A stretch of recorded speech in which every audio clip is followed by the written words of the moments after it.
Hello, good evening, everybody, and welcome to our Tuesday evening. Not that today really feels like a Tuesday, it feels more like a Saturday or Sunday, but it's been a good day. Started off really early this morning with a nice run along the coast, so yeah, it's been a great day today. And tonight I'm starting, last week we did our Q&A series, or Q&A one-off special, and tonight I'm starting another subject. And that is probably the subject that a lot of people are going to be looking at, asking questions about in the coming weeks and months as we near summer in the South African hemisphere, because people want to get their figures back again. And as we know, weight management can be a little bit tricky at times.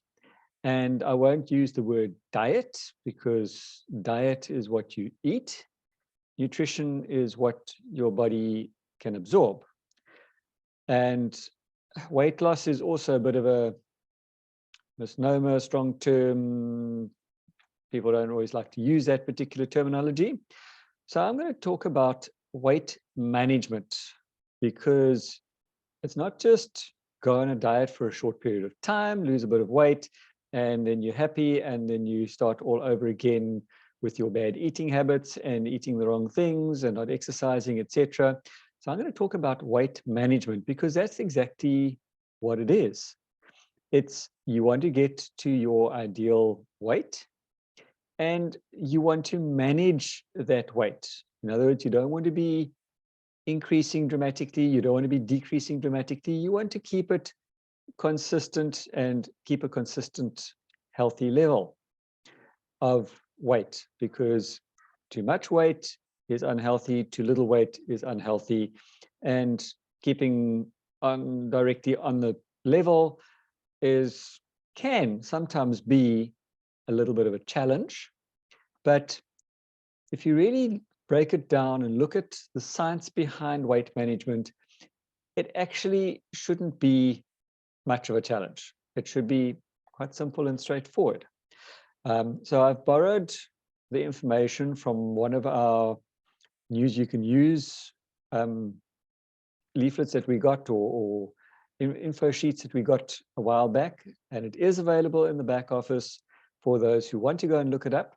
But for convenience sake, I've put everything together in PowerPoint as usual, and just to try and make it a little bit easier for everybody to be able to figure out where and how weight management comes in, and the best way of doing it, in fact.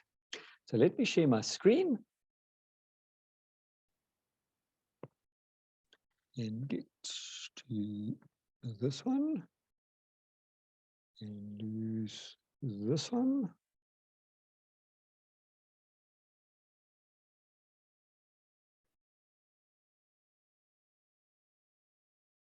And lose all my pictures over here. So the question is weight management just diet related?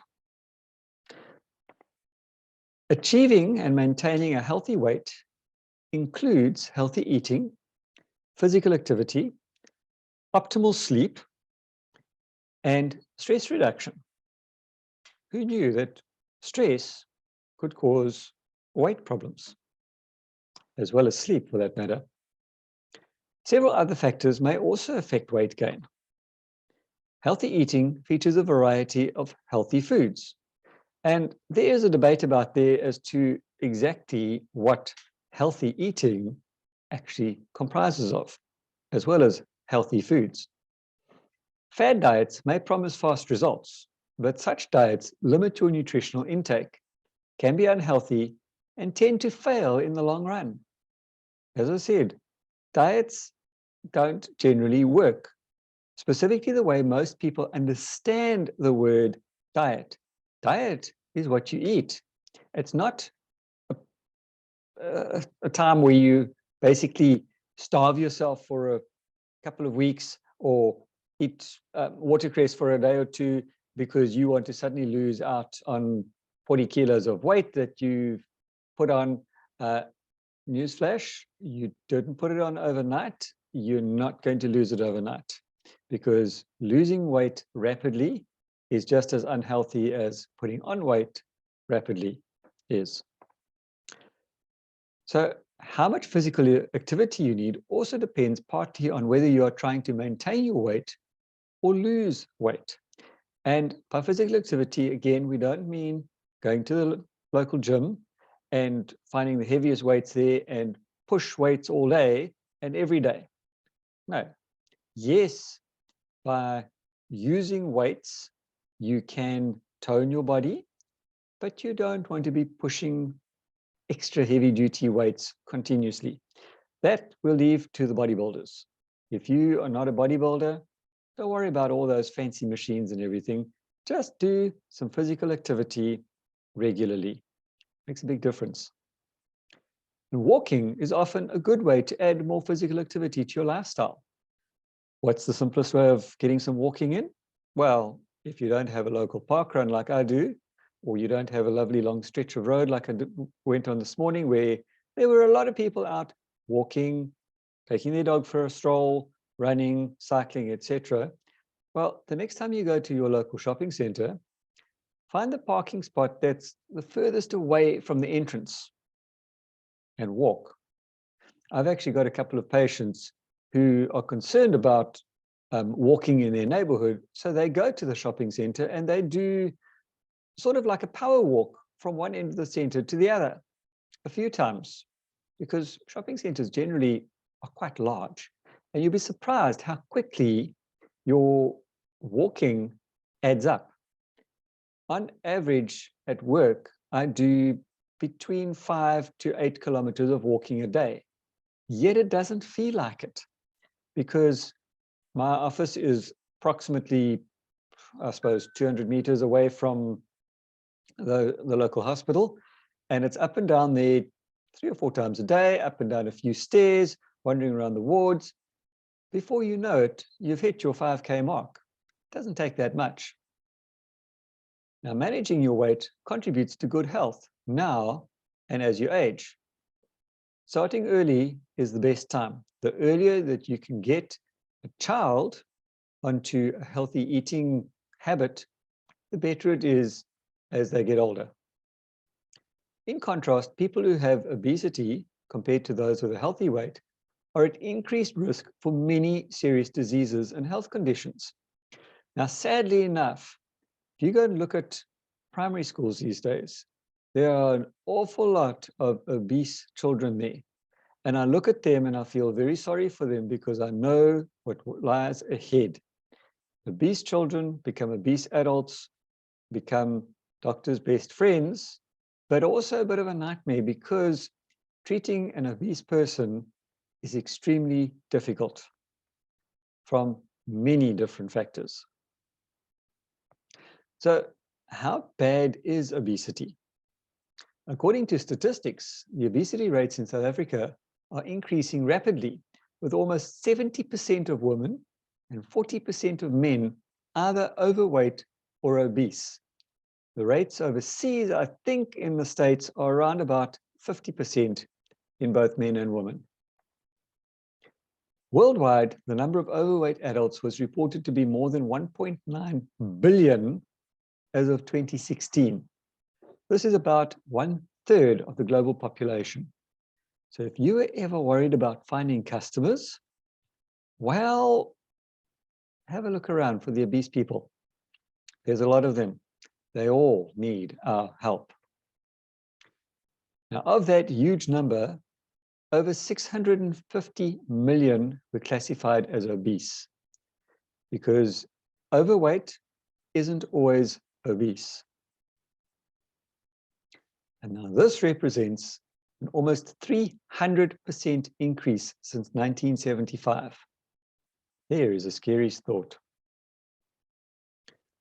In South Africa, 70% of women, 40% of men are either overweight or obese. Some of the health risks of being overweight or obese include things like diabetes, high blood pressure, heart disease and stroke, high cholesterol, gallbladder disease, fatty liver disease, cancer, osteoarthritis, sleep apnea. That's just to mention a few things. Now, sadly, I see patients with all of these conditions virtually daily, and I don't want to have to see them because I can see they are suffering. The health consequences of obesity are serious, as this condition significantly increases the risk of chronic diseases such as cardiovascular disease, type 2 diabetes, cancers, and even arthritis and asthma. And I can tell you that obese patients who need surgery battle afterwards.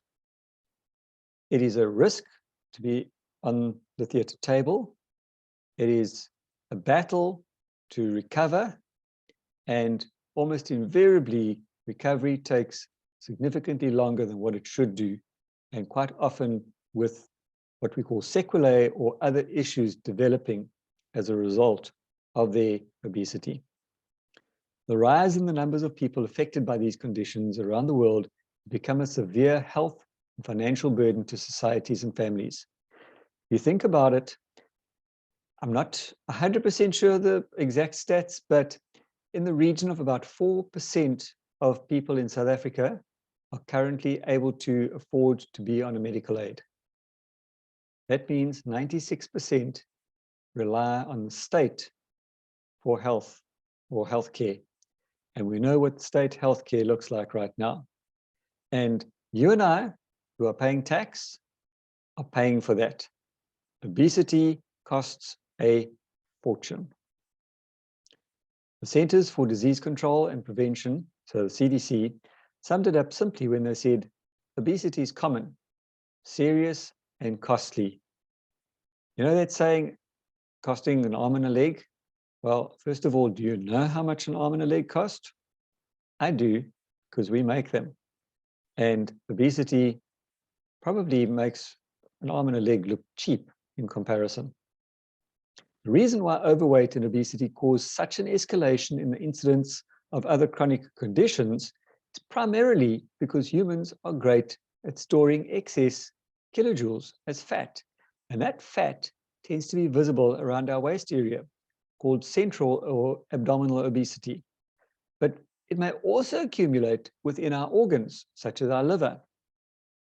When this happens, we may start to see effects on our health biomarkers, such as increased triglycerides, cholesterol elevating, blood pressure, and blood glucose levels.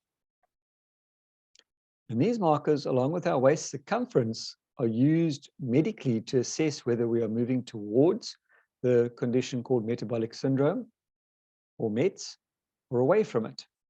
Now, metabolic syndrome indicates a seriously elevated risk of heart disease, type 2 diabetes, stroke, and some cancers. And the key feature of metabolic syndrome is abdominal obesity. People who are slender but still carry excess weight around their waist, sometimes called skinny fat, are also at risk. So you don't have to be this huge, big blimp to be classified obese. You can be skinny fat, where a lot of that weight is kept, or a lot of the fat is kept inside, and that then affects the organs. I can tell you that I see probably about anything between 2 to 4 patients every week having their gallbladders removed because of gallstones, and that preventable by diet alone. The risk is real, but so are the solutions. So it's not all gloom and doom. Are you ready to look at the solution? So the first thing you do, don't look at the scale. Scale is a bad indicator because the scale moves, it's just a number, and it moves pretty much all the time. If you're able to stand on a scale every 10 minutes, you would see your weight would change pretty much every time you stood on the scale. So don't worry about what the scale tells you. As the doctor that I listened to talking one day, he said, you don't use a scale to check your waist, to check your weight. you use a piece of string and you measure your waist circumference. And that is measured at the level midway between the upper part of the hip and the lower part of the rib cage. So roughly about where the middle of your belly button is. And you measure the circumference in centimeters or inches. Now, if you are male, normal would be right about 90 centimeters or 35 inches. High would be more than 90 centimeters or 35 inches. For ladies, that measurement is 80 centimeters as normal, or more than 90 centimeters as overweight or obese. Now, body mass index, or BMI, is the standard indicator of body fatness, but because it only uses weight, it does not distinguish between excess fat, muscle, or bone mass. So bodybuilders and athletes in that sort of level, I'm talking wrestlers, boxers, hammer throwers, those sort of guys, all technically have a significantly elevated BMI, but they're not fat and overweight. As a result, a fit, highly muscular person may have a high BMI, but not be overweight because muscle is denser than fat. Now, sadly enough, medical aids look at BMI. And if you're having surgery and you have an elevated BMI, you are going to get charged extra. You might not be overweight as a result. The size of your waist circumference is a good indicator of your overall health risk. Why is this? Excess fat, which is found deep down in the region of the stomach, gives someone a large waist circumference and an apple shape. This is often associated with risk factors for serious conditions such as heart disease or raised blood pressure, diabetes, and some types of cancer. Now, excess fat, which is found under the skin, around the buttocks, hips, and thighs, gives someone a smaller waist circumference and a pear shape. And this is generally accepted to be less harmful to health. So any sort of excess is not good. So you look at this chart called the Ashwell shape chart. If you're wanting a copy of this, I can get it to you, but as I said, this is available in the health talk that is in the back office on weight management. You will see this chart over there. And it gives you a pretty good idea where you can measure and see exactly where you fit and is this good or is this bad. Now you can use the Ashwell chart to work out the health risk attached to your own body shape. It is suitable for men, women, and children over the age of 5. Matching your height to your smallest waist circumference, where does your shape fall in the chart? Just do the little exercise. It's actually quite interesting to see exactly where you are. And on the right-hand side, it then tells you you're okay, you don't have to take action, you need to take action, or even consider action, or you need to take action like now. Don't even think about it, just do it. But if you're also too skinny, you also need to be careful because that also comes with health issues. You should keep your waist circumference to less than half your height. If your shape falls in the yellow pear apple region, particularly the upper end, you should consider action or take action for children over 5 years. But make certain that you don't increase your waistline anymore. If your shape falls in the red region, your health is probably at risk. Have a chat to your doctor, your dietitian, or your health coach and take action. Now, I don't know if you know it, but technically, we are all health coaches. So have a look and see where you are. You could become your own best customer. But just like most things, weight management starts in the mind. The latest scientific discoveries in the area of weight loss may surprise you. It is no longer just about what we eat and how much we exercise, although diet and exercise continue to play a huge role in healthy weight. More and more evidence is revealing that the key to healthy weight loss is also a matter of the mind. Think about the guys running Comrades.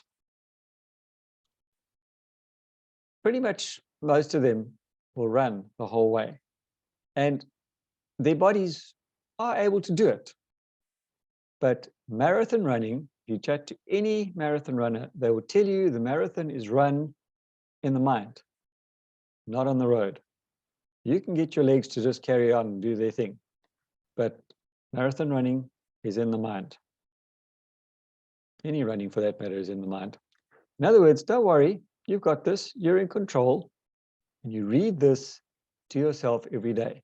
The power of self-talk. We all know about self-talk. What does your self-talk tell you about your weight? Here's a little story that you can actually tell yourself or read to yourself on a daily basis if you wanted to. Dear body, I know I often compare you to what's on TV and in super photoshopped ads, but today I commit to having the strength to be my best. Yes, that's right. Not anyone else's best, but my own. This world tries desperately to make us feel unworthy and not good enough, but my self-worth isn't determined by others. I will celebrate both your toned and your squishy parts. I will work out because I love you, not because I hate you. I will give you the nutrition you deserve, superior quality, whole food nutrition, human food chain nutrition, because, well, I am human after all. Sincerely, Self. Write that out. Put it on your wall, on your fridge, on your bathroom mirror, and read it every day and see how that helps you. So there are 4 basic steps to success for healthy weight loss. Number 1, you need to sleep more because you will crave less. People who battle to sleep tend to have problems with food. And new science continues to demonstrate the importance of a restful, good night's sleep to maintaining normal weight and metabolism. During the last decade, research efforts have continued to shed light on the established association between sleep quality and obesity. It appears that sleep deprivation alters various aspects of their hormonal control of metabolism. For example, lack of sleep also increases the levels of the hunger hormone called ghrelin. And there is also evidence that energy expenditure or kilojoule burning is decreased by lack of sleep. Very exciting new research has also identified a link between the duration of sleep and the intake of free sugars, suggesting that quality sleep itself is a key strategy to combating obesity. So next time you see somebody who is tending towards being obese, when you start chatting to them, ask them how they're sleeping. Don't mention their weight. While research is ongoing in this area, the indications are clear. A good night's sleep is an important part of any holistic approach to weight loss and management. And the next thing, it's about time and protein that build muscle and lose fat. Consuming high quality protein at every meal is a really important part of successful weight management and is key to retaining or building muscle. High quality protein is defined as being highly digestible and containing all essential amino acids in the proper ratio for human nutrition. The accepted standard for rating protein quality is the Protein Digestibility Corrected Amino Acid Score, which is a huge mouthful to say, and we know it as PDCAAS. The higher the PDCAAS, the higher the quality of the protein. Now, Neolife Shake has amongst the highest PDCAAS values on the market, showing it to be a very high quality protein source. We need to burn more so we can eat less. And there are a number of reasons that higher protein diets are useful to weight loss and weight management. First, the body burns more kilojoules metabolizing protein than it does metabolizing fats or carbohydrates. And therefore, shifting to a higher protein diet will help. This is why we always talk about high protein, low fat, or low carb. So I think Tim Noakes is the other way around. He calls it low carb, high fat, or protein. And the higher the protein, the easier it is for your body to burn more kilojoules. Then it is known that protein is really satiating, keeping you full for longer, so you're less likely to snack. So if you start your day with a good protein breakfast, you're not going to be looking to snack on whatever at around about tea time. So you need to get your protein timing right as well. So the best times to eat protein are early morning, post-workout, between meals, and before bed. How does protein do that? First, by slowing the gastric emptying compared to carbohydrates and fats, which make you feel fuller. But secondly, by influencing the secretion of hunger and satiety hormones, the body's energy balancing systems. Protein stops the secretion of ghrelin, and at the same time, it stimulates the secretion of satiety hormones, such as peptide, glucagon-like peptide 1, and cholecystokinin. Don't worry about all the technical stuff. These satiety hormones make you feel satisfied and help curb your urge to eat. So meal timing and protein pacing. The latest research in protein consumption, nutrition, and weight loss indicates that it is not only the consumption of protein that is important, but also the time of day that protein is consumed that has a pronounced effect on satiety and weight loss. Research shows that consuming a protein-rich breakfast has a positive effect on satiety, and it helps to keep the satiety system activated throughout the day, which contributes to consuming fewer kilojoules and to weight reduction. The satiety effects, as well as reduced hunger and craving after consuming a protein-rich breakfast, have even been measured in the brain using a high-technology technique called functional magnetic resonance imaging. Recent research has also emphasized the benefit of regular protein consumption through the day, concept which is called protein pacing. This means that it is far better for the body's retention of protein and muscle building to have a reasonable amount of protein, between 20 to 30 grams, at a few time points throughout the day, rather than in a single high-protein meal at the end of the day. But all possible, it is also generally recommended to avoid late-night dinners and take in more of the day's kilojoules earlier in the day, either at breakfast or at lunchtime. So to give yourself the best chance to lose fat and build muscle, it is really important to incorporate high-quality protein into your daily meal planning. A Neolife shake, which is clinically proven in a leading research lab to have cardioprotective benefits, reduce body fat and body size, and to lower BMI, is a product you can trust to kickstart your day and to help your weight management goals. And I'm going to end it right there because we only have about 4 minutes left. We're going to kick in with the rest of it next week. Does anybody have any questions over this in the last 4 minutes? That was stunning, Sean. Thank you. Thanks, Sean. Pleasure. Thank you very much. Sean, if I may ask, what is, you said obesity and overweight. So what is the difference? There are certain figures. I'm not quite sure of them exactly right now, but you have, if you take your height, there is a specific weight level that you should be at according to your height and your age. And overweight is about 5 to 10% over that, what they classify as an ideal weight. Obesity is more than that. So Okay. there is a specific chart available to tell you where you fit within the overweight to obesity range. but it's roughly anything more than about 10% over your ideal weight is overweight, and more than that would be classified as obese.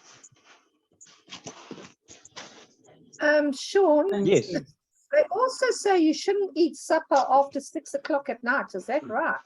Yeah. Well, it depends on Sure. what you're having for supper. But yes, technically speaking, there's an old saying that you should have breakfast like a king. But remember this: have breakfast like a king, have lunch like a prince, and have supper like a Queen. pauper. Yeah. Yeah. And we generally tend to do it the other way around.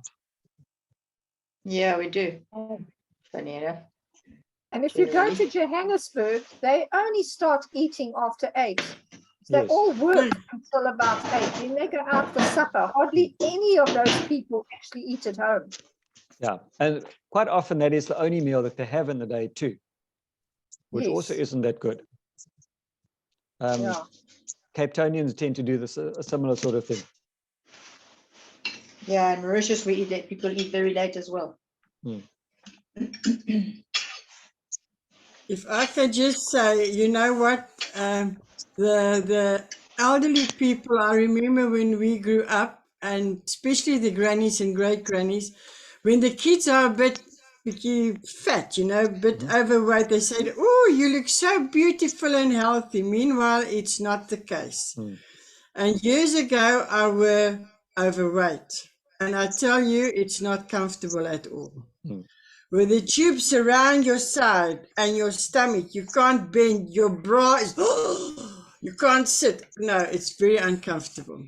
Very uncomfortable. And summertime not is not fun either. Yeah. Thank you very much, everybody. That's a pleasure. Let me stop recording.